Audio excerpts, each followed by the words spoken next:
Profesor, ¿Ah? Sí, Francisco. una duda. Dígame. El, Eso era un ejemplo que dan en el texto que tenemos que leer. Sí. Entre tiene que verlo y lo tiene que ver, o sea, al presentar es eso, esas dos frases. ¿Cuál es el problema? ¿Es simplemente el espacio? ¿El problema es que una palabra puede contener otra? Es algo que habíamos introducido brevemente cuando estuvimos estudiando la noción de palabra, aquí mismo en nuestras sesiones, ¿no?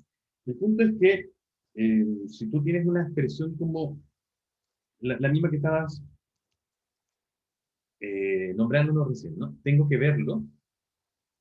eh, un primer análisis, un análisis superficial, nos diría más intuitivo, ¿no? Nos diría que probablemente ahí tenemos tres palabras, ¿no? Y las podemos detectar como tengo que y verlo. Esto siguiendo un criterio ortográfico o de escritura, ¿no? La típica definición de estas manchas negras entre espacios en blanco. ¿Sí? Sin embargo, es fácil darse cuenta que sin hacer demasiadas alteraciones, esta misma expresión ya la puedo reescribir como lo tengo que ver. Y son dos expresiones que son completamente sinónimas, ¿no? Y sin embargo, en esta segunda expresión, lo más probable es que usando ese mismo criterio intuitivo, ortográfico, aquí no detectáramos tres palabras como en la primera, sino que detectáramos cuatro, ¿no? Lo tengo que ver. ¿Bien? Entonces, es claro que si bien uno puede usar el criterio como manchas negras entre espacios en blanco para definir palabras, la verdad es que si bien es un criterio que se usa habitualmente y es muy práctico, no da cuenta realmente de la realidad lingüística de esta unidad. Porque si efectivamente aquí hubiera tres palabras y aquí hubiera cuatro palabras, estas dos expresiones deberían diferir en algún sentido y sin embargo son completamente sinónimas. ¿No? Significan exactamente lo mismo. Entonces, ese ejemplo se plantea justamente para ver la dificultad o más bien ¿cómo decirlo? El poco grado de fineza, lo poco satisfactorio que es definir la palabra solamente desde una perspectiva ortográfica para la lingüística. ¿Francisco? No sé Sí, si te estaba queda más escribiendo, claro. disculpe. ¿Te queda más Sí, claro así? o sea, debería tener otro significado porque al haber otra palabra hay un significado añadido, ¿cierto? Esa es la lógica. Exactamente, eso deberíamos esperar, ¿no? Ya, perfecto. Claro, Sí, quedó clarísimo. si yo tengo una expresión, no sé cómo llegué temprano, y le añado cualquier palabra, ¿cierto? Eh, por ejemplo, puede ser un caso extremo, como ¿no? El llegué temprano cambia claramente el significado de la expresión, ¿no? En este caso se vuelve el significado opuesto. Pero no necesariamente tiene que ser el significado opuesto, yo también puedo simplemente especificarlo, ¿no sé? Por ejemplo, hoy llegué temprano. Y en ese caso no se opone al significado de llegué temprano, pero sí lo especifica, ¿no? Eh, llegué temprano ayer, por ejemplo, también. ¿No? Llegué temprano feliz, por ejemplo, ¿no? Etcétera. Entonces, si te das cuenta, lo habitual o lo normal, lo que uno esperaría es que en una expresión en que tenemos dos palabras, como llegué temprano, indica un significado, y que otra como llegué temprano hoy o llegué temprano ayer, en que hay tres palabras, el significado sea al menos ligeramente distinto. Que la palabra que yo introduzca, la nueva palabra, eh, dé cuenta de una expresión que tenga un significado en que algo difiera de la expresión con dos palabras.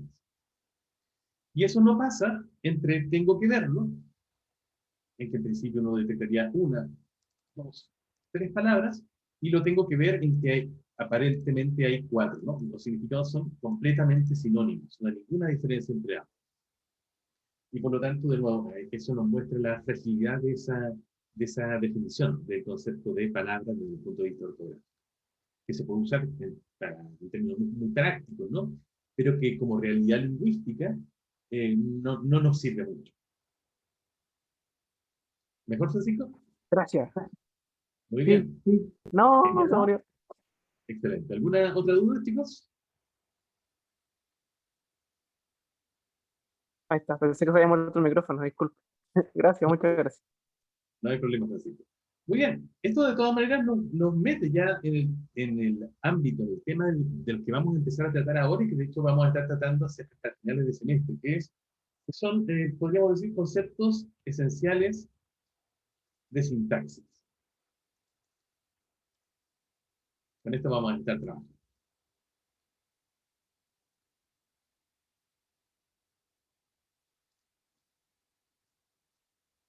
Y este asunto de la palabra, ¿no? Cierta comunidad de transmisión de significado es esencial justamente para entender qué queremos decir con esto de la sintaxis.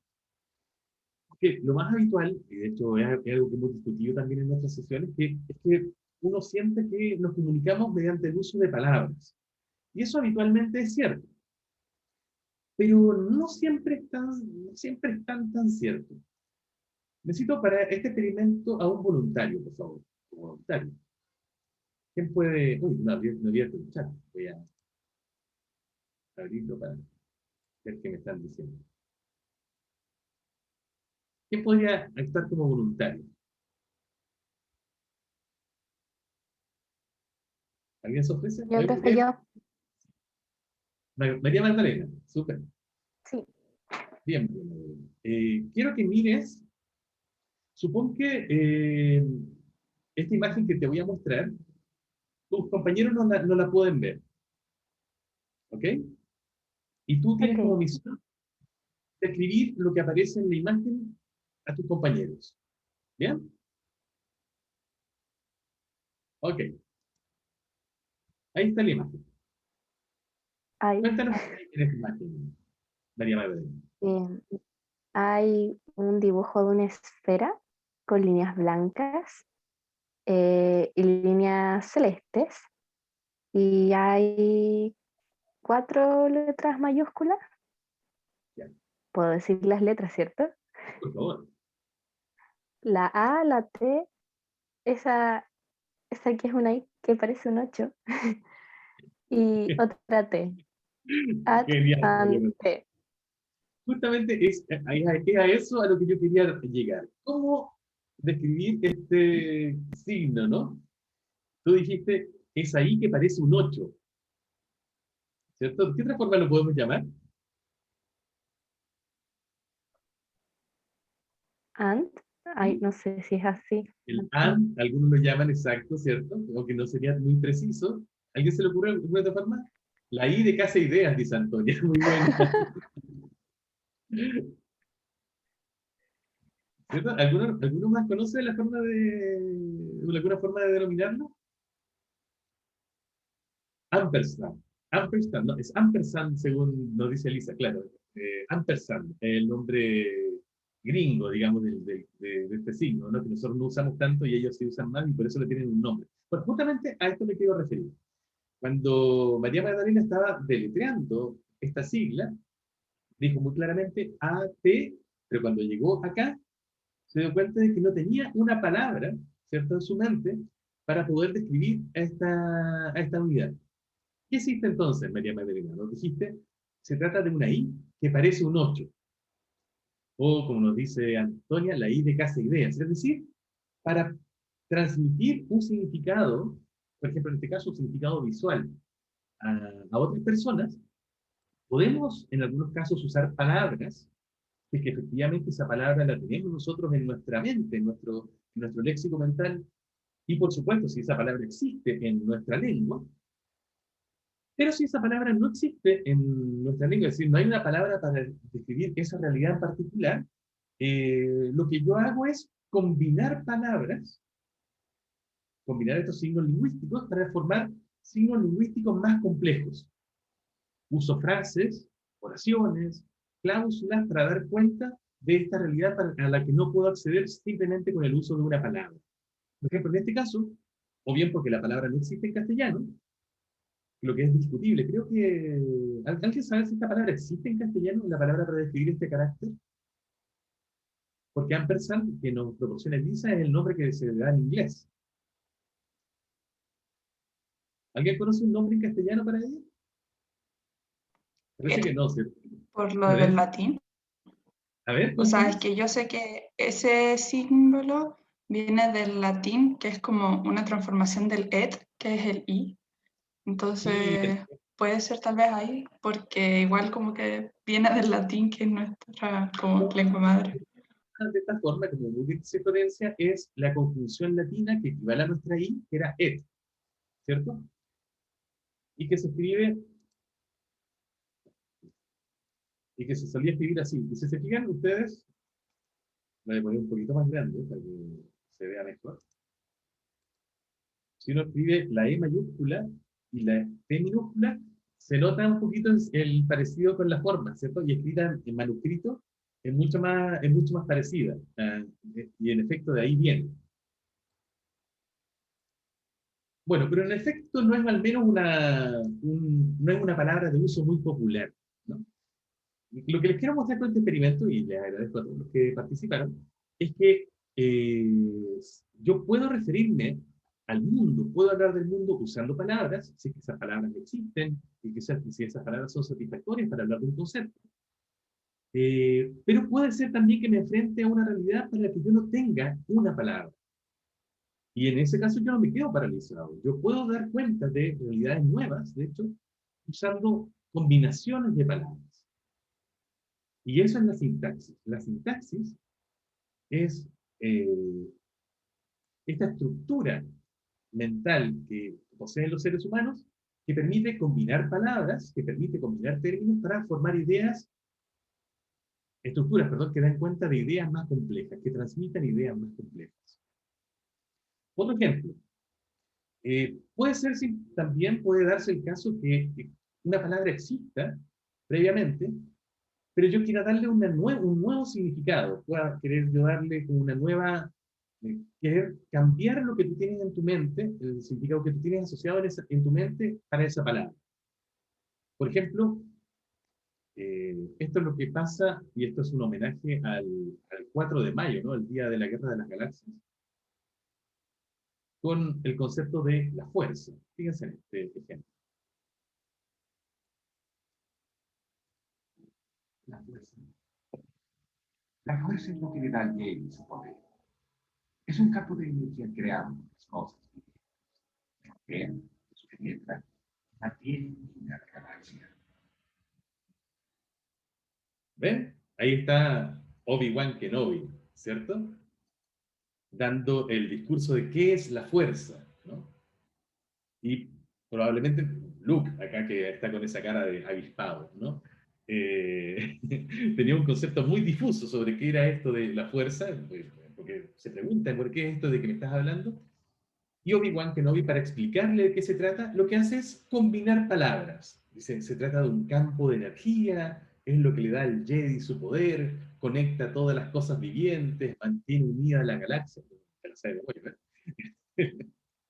Y lo que hace entonces es combinar palabras para dar cuenta de un significado más complejo. Ahí se hace uso de la sintaxis. Otro caso parecido más bien al primero, también puede ser, y para esto, por ejemplo, sirve mucho o está muy relacionado con el uso literario, el uso poético, que hay un cierto sentimiento, una sensación, un estado del alma, para el cual una palabra no baste. Y se haga necesario entonces combinar palabras para poder expresar esta idea, este sentimiento, este estado del alma. Fíjense, por ejemplo, en este poema muy breve que se llama A Medianoche, de Jaime Sabines. Del diario semanario, otro fragmento.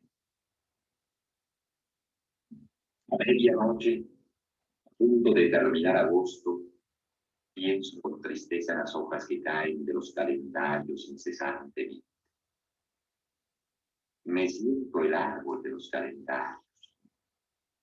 Cada día, hijo mío, que se va para siempre, me deja preguntándome si es huérfano el que pierde un padre, si es viudo el que ha perdido la esposa, cómo se llama el que pierde un hijo, cómo el que pierde el tiempo. Y si yo mismo soy el tiempo, ¿cómo he de llamarme si no pierdo a mí mismo? ahí se plantea, Sabine, ¿cierto? Varias preguntas, ¿no? ¿Cómo se llama a la persona que ha perdido un hijo? ¿No? De hecho, no tenemos una palabra en español para designar a una persona con esa condición, ¿cierto? En ese estado. Tenemos huérfano para quien ha perdido un padre y viudo para quien ha perdido un cónyuge, ¿cierto? Eh, bueno, pero se puede expresar, ¿no?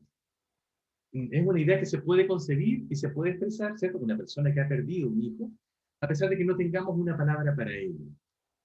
O, profundizando aún más, palabras para las que quizás ni siquiera hayamos pensado que pueda querer existir, transmitir la idea, ¿no? Una persona que pierde el tiempo, o la persona que se pierde a sí misma, ¿no? Como, que es lo último que este poeta se pregunta en ese fragmento. De nuevo, y vemos entonces como incluso ante la ausencia de ciertos términos léxicos en una lengua, o incluso no, puede que exista en la lengua, pero no existe en mi mente, no existe en mi propia lengua mental, como yo no me veo imposibilitado de transmitir una idea, sino que puedo usar combinaciones de palabras para transmitir esa idea. Me imagino que es una sensación que ustedes también comparten, que alguna vez han tenido, ¿no? ¿Han sentido esta idea también de querer transmitir algo alguna vez y no tener una palabra exacta para poder transmitirlo? Incluso que esa palabra pueden creer ustedes que no existe. Bueno, creo que es una sensación bastante común, ¿no?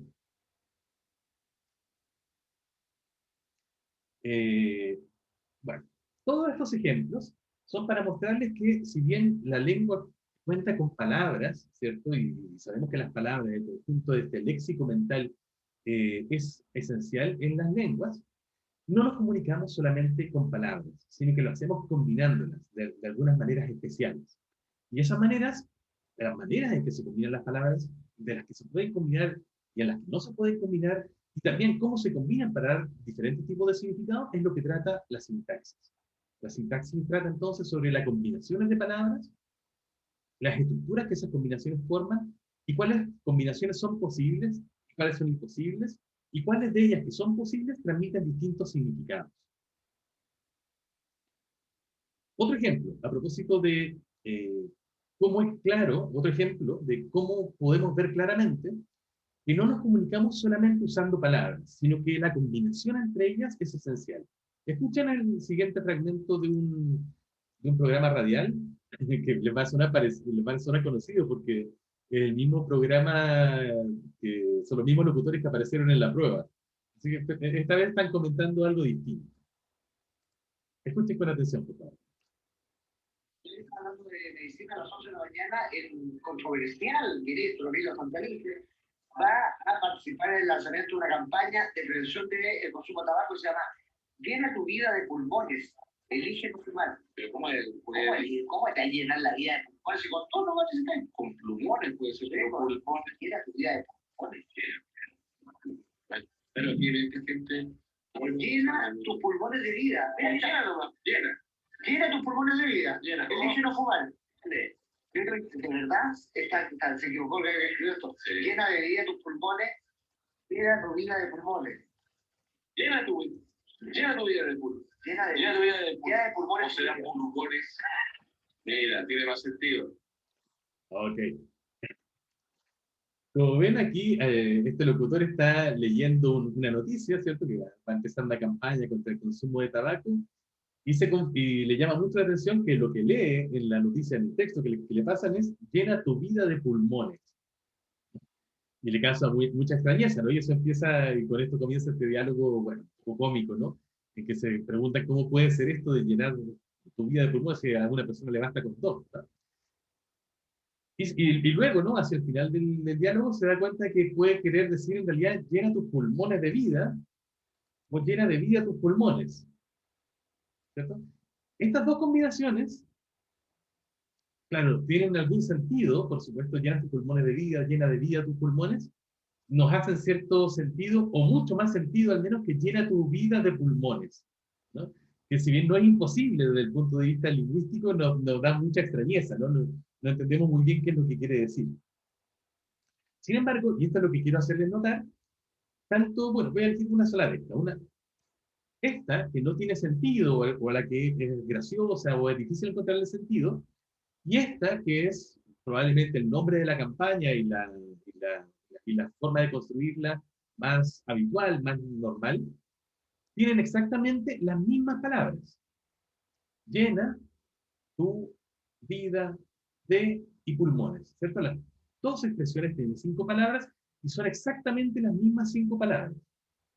Si nos comunicáramos solamente usando palabras y la combinación entre ellas fuera más bien indiferente, llena tu vida de pulmones y llena tus pulmones de vida deberían ser dos construcciones equivalentes. Y no lo son, ¿no? Son construcciones que dicen cosas distintas. Como lo único que difiere entre llena tu vida de pulmones y llena tus pulmones de vida no son las palabras que la componen, sino la forma en que están organizadas las palabras, es que esa forma en que están organizadas las palabras tiene que tener un cierto sentido, una cierta importancia para la transmisión de los mensajes. De nuevo, a eso es a lo que nos denominamos sintaxis. ¿Va quedando claro hasta aquí, chicos? ¿Sí? La importancia de la estructura, ¿no? Para dar cuenta justamente de esta de este ámbito de la lingüística, de este ámbito de la gramática, que es la sintaxis. Bueno, ¿de qué manera, ya que le hemos dado unas vueltas a la importancia del orden, de la organización, de la estructura, cómo sabemos de qué manera ordenar las palabras para expresar una idea más compleja, para poder comunicarnos de manera efectiva? Justamente de descubrir cuáles son las reglas que rigen la manera en que podemos combinar las palabras para formar estructuras mayores, es desde lo que se encarga la sintaxis. Y el concepto esencial para poder establecer las reglas sintácticas es el concepto de jerarquía.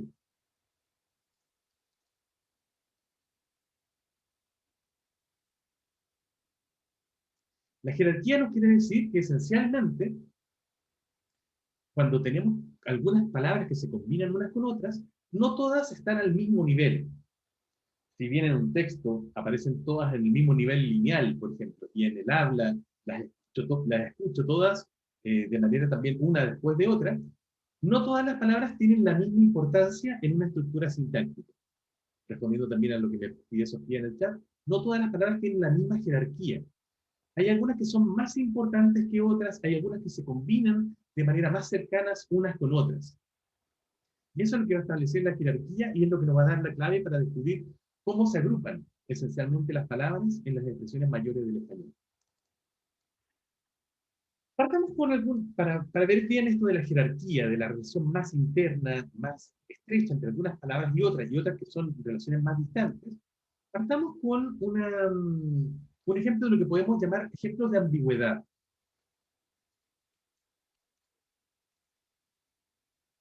Hay dos maneras al menos en que una expresión en una lengua como el castellano sea una expresión ambigua. Supongan ustedes una expresión como el edificio está rodeado por las llamas.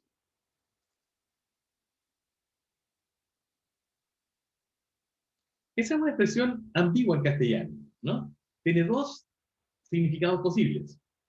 Uno de ellos es que, a ver, antes de que yo se lo diga, ¿pueden ver ustedes cuáles son esos dos significados?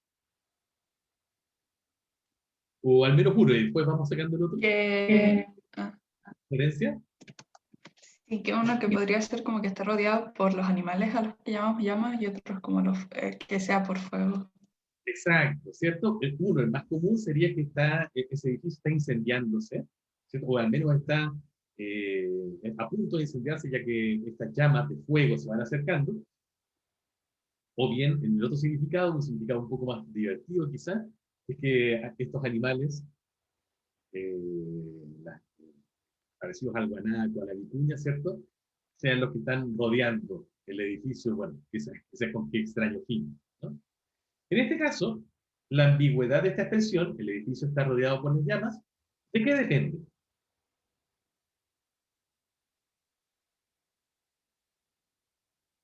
¿Qué hace que la expresión sea ambigua? La falta de contexto. Bueno, es cierto que si yo tengo más contexto, eso puede solucionarlo. Pero ¿qué es lo que causa el hecho de que yo necesite más contexto para entenderlo? Porque, para entenderlo bien, Florencia, si yo te digo, el edificio está rodeado por la, no sé, por el humo, por ejemplo. En ese caso, yo no tengo más contexto, sin embargo, la expresión no es ambigua, ¿cierto? Tiene una sola... Sofía en el chat dijo que era la doble definición de llamas. ¿Cierto? Gracias por citar a Sofía. Claro. En cambio, en el edificio está rodeado por las llamas, la expresión es ambigua porque esta palabra, en particular, llamas, es una palabra que yo puedo vincular con al menos dos significados. Este significante yo puedo vincularlo con al menos dos significados en mi mente. Uno el del fuego y otro el de los animales. Eso es entonces lo que llamamos un caso de ambigüedad léxica.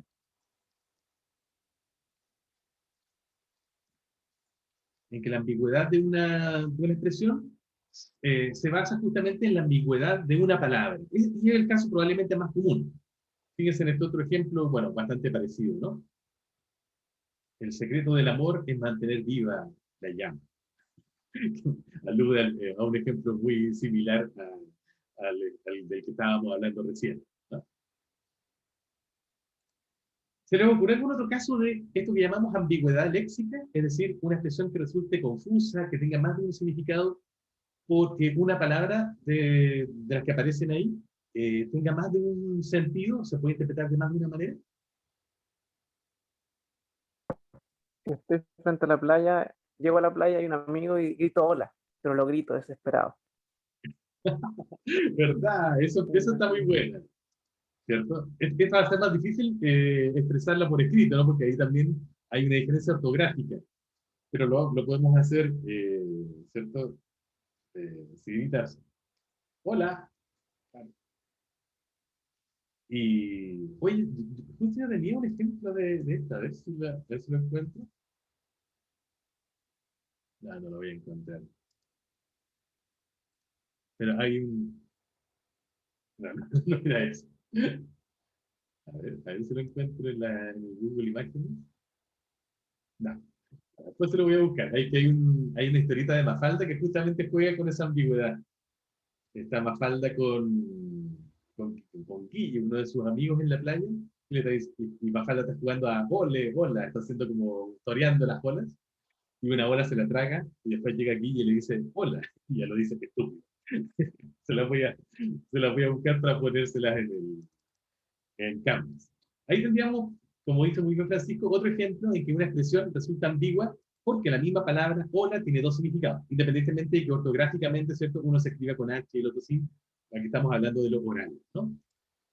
¿Se le ocurre otro ejemplo de ambigüedad léxica? Profe, Juan Pablo. es que se me ocurrió uno, pero es muy chileno, no sé si aplica. A ver, cuéntanos. Podría ser, las cabras fueron al parque. Muy bien. Las cabras fueron al parque. Súper. ¿Qué dos sentidos le das a esto, Juan Pablo? ¿Cuáles son los sentidos posibles? O sea, en el primero entendería que ciertos animales acudieron a un lugar en específico, que aquí sería el parque, y en el segundo que un grupo de mujeres, de chiquillas, acudieron al mismo lugar. Estos cabras pueden interpretarse como un sentido más estándar, como ciertos animales parecidos a las ovejas, ¿no? Pero con barba y cuernitos. Creo que así son, ¿no? Y en el otro sentido, que es mucho más restringido a nuestro dialecto, ¿cierto? Es una forma informal de referirse a mujeres, sobre todo a mujeres jóvenes, ¿no? Ahí tendríamos también entonces un caso de ambigüedad léxica basado en las dos interpretaciones posibles, en los dos significados posibles de la palabra cabra. No, súper bien, muy, muy, muy pertinente. Todos estos son casos de ambigüedad léxica. En esencia, entonces, la clave aquí está en las palabras. Sin embargo, hay algunas otras expresiones que también son ambiguas y en las cuales el problema no está en la ambigüedad de la palabra misma. Fíjense en este caso, por ejemplo.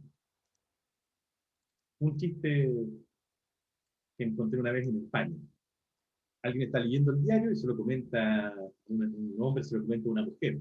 Un titular que dice: echaron a los manteros que se resistían con violencia. Y ella le pregunta: ¿los echaron con violencia o se resistían con violencia? Y los dos responde: no empieces con el pensamiento crítico, ¿no? Obviamente ahí hay una alusión a también cómo podemos hacer un análisis crítico del lenguaje, pero lo que me importa aquí es que, o voy a reproducir más o menos el titular que ya aparecía: echamos a los vendedores, que esos son manteros en España, son las personas que venden como vendedores ambulantes, ¿no? Que ponen sus paños en la calle y ponen los productos encima para vender. Echamos a los vendedores que se resistían con violencia. Que reproduce más o menos ¿cierto? Lo que tenía esta expresión original. Aquí también entonces, y por supuesto la actitud de la mujer que le hace la pregunta al hombre en esta historieta, lo reproduce. Aquí también tenemos un caso de ambigüedad. Pero, ambigüedad. Pero a diferencia de lo que pasaba en el edificio está rodeado por llamas, en el pola o en las cabras fuera del parque, acá la ambigüedad no se basa en una palabra que tenga al menos dos significados, ¿no? Porque los dos sentidos que acá se entienden, por supuesto, son o bien que las personas que hicieron este acto de desalojo, probablemente los carabineros, la fuerza pública, etcétera, fueron los que actuaron con violencia. Esa es una interpretación. O la otra interpretación es que los vendedores son los que se resistieron violentamente. Ven ambas posibilidades, ¿cierto? Ven ambos significados, ¿no? ¿Cierto? Están ahí. Y sin embargo, a diferencia de lo que pasaba en los ejemplos anteriores, ni echamos, ni vendedores, ni resistirse, ni violencia, ni ninguna de las otras palabras que aquí aparecen, se interpretan en dos sentidos. Ninguna de las palabras aquí presenta un sentido ambiguo.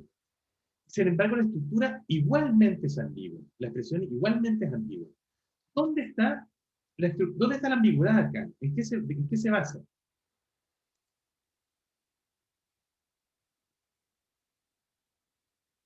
¿Qué me podrían decir? ¿Dónde está la ambigüedad en este caso? En la combinación. En efecto, ¿cierto, Francisco? En la manera en que yo estoy combinando las palabras. Pero fíjate que acá la combinación misma, en principio no podría decir que es la misma en los dos casos. De hecho, las palabras están en una sola expresión. ¿Dónde está la combinación distinta para entender esos dos significados diferentes? ¿Dónde se produce? Porque, claro, yo entendería que dos expresiones dieran, perdón, diferentes significados si yo los combino distinto y con combinar distinto dijera algo así como: ya, esta quiere decir que los vendedores son los violentos y esta otra, en cambio, estamos con violencia a los vendedores que se resistían. Y esta, en cambio, serviría para hablar solamente de que es la policía la violenta, ¿no? Que expulsó a los vendedores fueron los violentos. Bueno, eso es así, ¿no? Esta solamente puede significar eso. En cambio, esta es ambigua.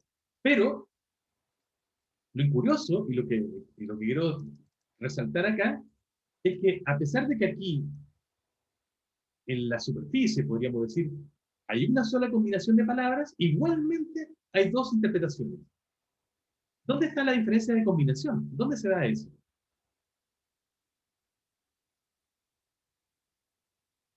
Que puede ser como que hay como solo una característica, pero estamos trabajando como con dos sujetos y dos acciones como a la vez. Exacto. Lo que dice violencia, lo que dice Florencia, perdón, lo que dice Florencia con violencia, ¿no? Claro, aquí la expresión con violencia, ¿cierto? Lo podríamos encerrar entre estos corchetes para destacarlo, puede referirse al acto de resistirse, o puede referirse al acto de echar a alguien. Los dos eventos, ¿cierto? Los dos actos, las dos acciones, la de echar y resistirse, pueden ser ejercidas con violencia. Y el lugar en la superficie donde con violencia aparece, que es al final de esta expresión, no manifiesta un privilegio por ninguna de las dos combinaciones. Me permite, en principio, relacionarla con resistirse y relacionarla también con echar.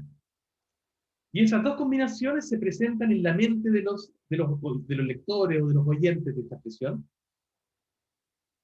Y es eso lo que genera la ambigüedad, en esencia. ¿Cuál es el problema? ¿O de dónde viene la ambigüedad de esta expresión? De que echamos a los... Perdón, voy a simplemente repetir la expresión. Echamos a los vendedores que se resistían con violencia, que es una sola expresión en la superficie, es decir, yo la puedo ver y es una sola, la puedo oír, echamos a los vendedores que se resistían con violencia y también oigo una sola, pero en mi mente equivale alternativamente a una estructura o a otra. En un caso corresponde a la estructura se resistían con violencia, y en el otro caso es atribuyo este con violencia a echamos, y lo entiendo como echamos con violencia. En este caso, entonces, la ambigüedad, como ustedes muy bien han visto, no se basa en los posibles dos significados de una palabra, sino que en la estructura misma es ambigua. Este caso, y esto es lo que llamamos un caso de ambigüedad estructural, o también llamada ambigüedad sintáctica.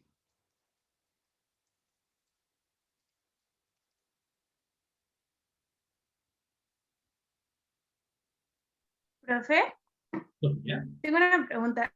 Si le ponen una coma como al final de la frase, así como que se resistían coma con violencia, ¿podría resolver el problema? Es posible, veamos. Echamos a los vendedores que se resistían con violencia. ¿Qué significado te aparece ahí más claro? ¿O cuál sería el preferente para ti, Sofía? ¿O serían igualmente válidos los dos? O sea, lo que yo veía era más que nada así como el hecho de que pusiera la coma podría identificar que echaron a las personas con violencia al final de la frase. ¿Te pasa a ti eso entonces? Si yo pongo esta coma acá, yo Sí, elijo la interpretación de echar con violencia más que de resistirse con violencia. sí, me generó como la pausa ahí. Te privilegia una interpretación por sobre la otra. Súper, yo te Sí. encuentro razón. Silvia, y luego Elisa. Sí, yo también encuentro como que se corrige, así como echamos a los vendedores que se resistían con violencia. Súper. Elisa. Sí, yo también iba a decir que otra forma de hacerlo puede ser ocupando estos guiones, como guiones cortos, como echamos, guión a los vendedores que se resistían, guión con violencia. Claro, o entre comas también, ¿no? Ahí mismo.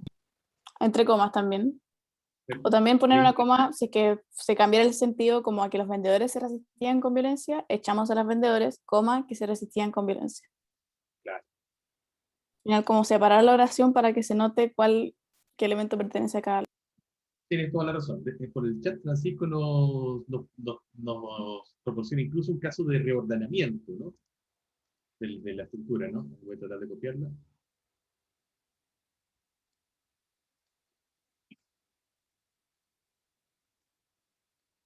Echamos a los vendedores que con violencia se resistían. Y ese claramente solamente pueden ser los vendedores, digo, los violentos en ese caso, ¿no? Ustedes tienen toda la razón. De hecho, existen muchas maneras de hacer que esta expresión, que en principio es ambigua, desambiguarla. Puedo usar pausas, por ejemplo, para privilegiar una interpretación por sobre otra. Puedo reordenar los elementos al interior de la expresión, también para privilegiar una interpretación por sobre la otra. Completamente cierto. Pero no es eso lo que yo quiero apuntar, sino que sino que apunto al hecho de que sin perjuicio de que yo puedo usar formas, ¿no? Como mejorar mi redacción, podría decir, para que la expresión no resulte ambigua, existe al menos una forma de hacer que la expresión sí resulte ambigua, que es la original, ¿no? Echamos a los vendedores que se resistían con violencia. Y esto no es una expresión, si bien un profesor me podría corregir y decir, eso está mal redactado porque es ambiguo, ok, puede ser un problema de estilo, pero no es un problema lingüístico, que es una expresión completamente posible de decir en castellano, y en la que alguien, de hecho, perfectamente podría poner como titular de libro y sin darse cuenta de que es ambiguo. No es un problema de gramaticalidad, es una expresión posible, a pesar de que a alguien le pueda resultar un poco elegante, por ejemplo, para una tesis o para un trabajo. Pero es una expresión posible. Entonces, independientemente de que se pueda solucionar, digamos que eso es otra cosa, lo importante es que unas expresiones como esta existen y la ambigüedad que tienen se basa justamente no en que una palabra sea ambigua, sino que la estructura misma yo puedo atribuirle más de una posibilidad de interpretación. Esto es mucho más importante de lo que parece, porque Francisco me está indicando por el chat otro caso de ambigüedad, a ver si lo... ¿Recuerdan de cuál estás hablando? Un titular. No, pero no es importante, o sea, sí es explicación. Era el titular que nos mostró en que la mujer era atropellada o al cruzar la calle. Tienes razón, tienes razón. Aunque ese caso lo vamos a dejar fuera por un ratito porque ahí también pasaba entre dos oraciones distintas, ¿cierto? También hay un caso de ambigüedad en ese sentido, pero pasaba entre dos oraciones distintas, así que ahí también están operando otros mecanismos. Pero déjenme mostrarles otro ejemplo. Fíjense, este es un caso divertido que me encontré también en un buscador de noticias español. La noticia decía: intenta borrar pornografía infantil atravesando su ordenador con una katana. Como si de una película de Tarantino se tratara, un ciudadano de Florida, al entrar la policía en su casa, intentó zafarse de toda la pornografía infantil que se había descargado en su ordenador de la manera más dramática e imaginable, atravesando la torre con una katana en calzoncillos. Bueno, independientemente de lo divertido o lo terrible de la noticia, ¿no? Por el fundamento de ella, ¿no? Aquí una persona comenta, ¿no?, en el foro de esta noticia, si la katana es la que iba en calzoncillos. ¿Por qué se produce esa interpretación? ¿No? Porque claramente aquí hay una expresión que dice: el tipo atravesó la torre con una katana en calzoncillos. Pongamos entonces, despejemos un poco lo que rodea esta frase y reproduzcamos, ¿no? El tipo atravesó la torre con una katana en calzoncillos. Ahí no. Uy, se me fue la cena. Ahí sí. Claro. Esta expresión, de nuevo, es muy parecida a echamos a los vendedores que se resistían con violencia, ¿no? Esto tiene dos interpretaciones posibles, ¿no? La primera, que es la normal, entre comillas, ¿no? Es que el tipo estaba vestido solamente con sus calzoncillos y armado con una katana, que bueno, normal hasta por ahí, ¿no? Y atraviesa la torre del computador para tratar de romperla. Y la otra, que es más surrealista todavía, es pensar que el tipo tiene una katana que está en calzoncillos y con esa atraviesa la torre, ¿no? Bueno, no sé en realidad cuál de las dos imágenes es más rara, más surrealista. Pero lo divertido, lo curioso, es que, de nuevo, aquí ninguna de las palabras que componen esta expresión, ya sea tipo, atravesó, torre, katana, calzoncillos, tiene más de una interpretación. En todos los casos se interpreta de una sola manera, la palabra, quiero decir, y sin embargo, de nuevo, la expresión por completo es ambigua. Yo la puedo interpretar como que el tipo estaba en calzoncillos. Es decir, aquí la clave de nuevo está en esta expresión que aquí aparece al final en calzoncillos, que yo puedo atribuir al tipo o puedo atribuir a la katana, ¿no? Aunque eso último resulte un poco más absurdo. Y tenemos nuevamente un caso de ambigüedad estructural. ¿Pero por alguno otro ustedes han presenciado algún otro caso de ambigüedad de este estilo? ¿De ambigüedad sintáctica o estructural? Son bastante más comunes de lo que uno pudiera creer.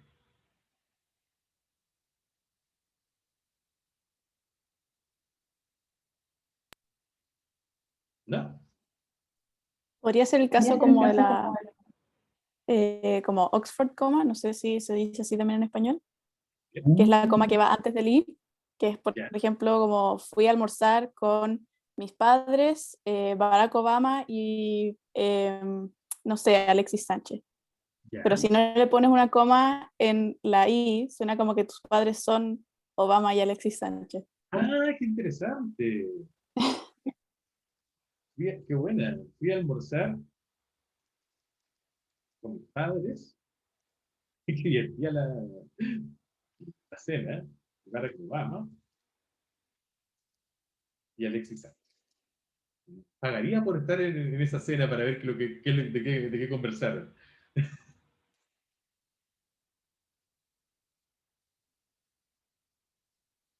Claro. Y podría decir después, pues, y lo pasamos muy bien, ¿no? Claro. En este caso, por supuesto que la coma en la ortografía o las pausas en la pronunciación pueden hacer una diferencia, pero existe la interpretación de que los padres, Barack Obama y Alexis Sánchez, sean los conjuntos o individuos, ¿no?, con los que fui a almorzar, o que Barack Obama y Alexis Sánchez sean los padres del individuo, ¿cierto?, en que está emitiendo esta estructura, ¿no?, que está emitiendo esta expresión. En un caso, entonces, Barack Obama y Alexis Sánchez es una especie de explicación, ¿no?, de quiénes son los padres, y en el otro caso, simplemente continúa en la enumeración. Por supuesto, aquí las marcas ortográficas o las marcas de entonación nos ayudan, por supuesto, para desambiguarlo, pero en principio también podría ser justamente un caso en que las mismas palabras puedan corresponder a más de una estructura. Así que sí, también ese sería el ejemplo. Silvia. Otro ejemplo puede ser tipo en un titular, eh, el hombre secuestró a la víctima cuando salía de la casa.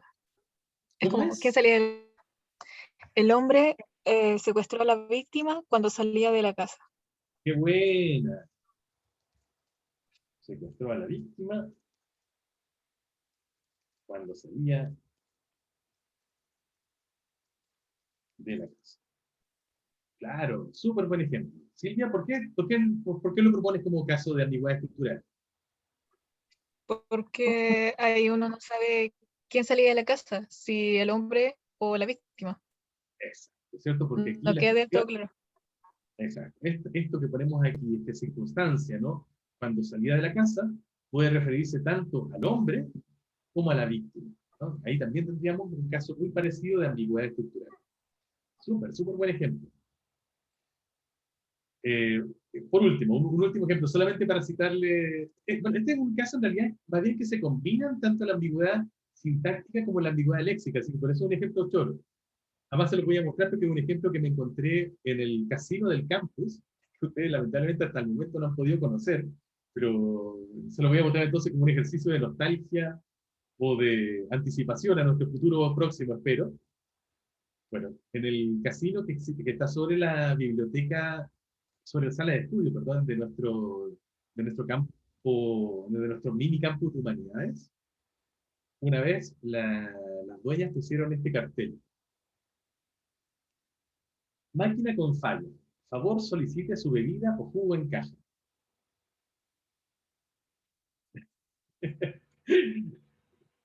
Y yo les conté porque vengo a solicitar mi jugo en caja. Y me dieron un vaso de jugo. No, yo quiero mi jugo en caja. Les dije, eso es lo que ustedes me prometieron. Claro, aquí también se da el caso, ¿cierto?, de una ambigüedad que en realidad que combina las dos posibilidades, ¿no? Que es que el jugo venga en caja o que haya que solicitar el jugo en caja. Y que además, por supuesto, está reforzado porque caja puede referirse en este caso a dos cosas, o bien al recipiente, ¿no?, en que yo almaceno el jugo, o al lugar donde yo pago, ¿no? Así que aquí, de hecho, lo divertido de este caso es que hay una combinación de las dos ambigüedades, la ambigüedad léxica y la ambigüedad estructural, lo que hace que sea como ambiguo al cuadrado. ¿No? Bueno, además tienen ahí una visión de la máquina de bebida y jugo que van a encontrarse, espero, muy pronto. Bueno, ¿por qué son interesantes estos casos de ambigüedad estructural? Porque, de nuevo, primero nos muestra que no nos comunicamos solamente con palabras, ¿cierto? Si nos comunicáramos solamente con palabras, la única ambigüedad posible serían las ambigüedades léxicas, que solamente ellas nos podrían dar este juego. Y en cambio, cuando las palabras son unívocas, como en estos casos que hemos visto, pero que nunca debería darse un caso de ambigüedad. Y sin embargo, hemos visto que en estos 4 casos, en efecto, y en el otro ejemplo, y un montón más que se pueden dar, son perfectamente posibles estas ambigüedades. Eso nos muestra entonces que hay algo más que las palabras, hay ciertas estructuras. Pero hay algo más interesante, y con esto ya voy a dejarlos para luego retomar este tema en nuestra clase del día viernes. Y es que si pudiéramos graficarlo, ¿no? Si pudiéramos graficar las relaciones de alguna manera, por ejemplo, en este último ejemplo, el hombre secuestró a la víctima cuando salía de la casa. Voy a tratar de hacerlo con una flechita. A ver. Aquí tengo una flecha. La manera que yo podría tener de marcar esta ambigüedad o de resolverla sería indicar en un caso que cuando salía de la casa se refiere a la víctima, se relaciona estrechamente con la víctima, y eso corresponde a una interpretación, y por lo tanto me permite agrupar víctima con cuando salía de la casa. Y en cambio, hay otra interpretación en que cuando salía de la casa, la relaciono con hombre. Entonces, yo agrupo en este segundo caso a hombre, cuando salía de la casa. Pero ¿eso dónde se produce? Eso no se produce en el texto que yo estoy mirando, ¿no? Porque el texto que estoy mirando, si yo saco la flecha, saco los corchetes, es uno solo. O el texto que yo oigo, el hombre secuestró a la víctima cuando salía de la casa, es evidentemente uno solo. ¿Dónde se da la ambigüedad? ¿Dónde se dan esas dos posibilidades de análisis estructural? En la mente de quien lo está oyendo. Eso se produce en la mente del hablante, tanto del que habla como del que escucha, quiero decir. Si alguno de ustedes, cuando les dije, echamos a los vendedores que se resistían con violencia, o el tipo atravesó la torre con una katana en calzoncillos, le vinieron 2 imágenes a la cabeza, o se plantearon la posibilidad de esa doble interpretación, es porque en su mente se produjeron 2 análisis sintácticos distintos. Se produjeron 2 estructuras que correspondían a esta única emisión en la superficie. ¿Por qué es importante entonces este tipo de casos? Porque nos muestra que las reglas de la sintaxis y las estructuras que esa sintaxis nos permite diagramar, graficar, no son solamente un ejercicio que nosotros hacemos en las clases de gramática, sino que tienen una realidad mental. Es decir, son reales para los hablantes. De ahí la importancia que tienen. Bien, chicos, creo que vamos a dejarlo hasta aquí por ahora. Creo que hemos introducido varios conceptos bien importantes y en la próxima clase ya vamos a entrar enseguida a ver cómo se combinan de alguna manera más estrecha algunas palabras con otras, qué estructuras van surgiendo justamente de esa relación más estrecha y cómo podemos nosotros como analistas detectar o probar que la estructura que nosotros conjeturamos, hipotetizamos, es realmente la estructura que tiene que aparecer en esa emisión. Bien, ¿alguna duda hasta aquí? No, ¿verdad? El viernes es feriado. Cuando dije viernes, quise decir lunes, ¿ok?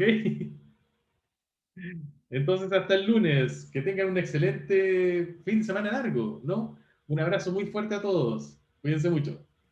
Chao, profe, que esté bien. Chao, profe. Cuídense. Chao, Muchas gracias. gracias. Profe, muchas gracias.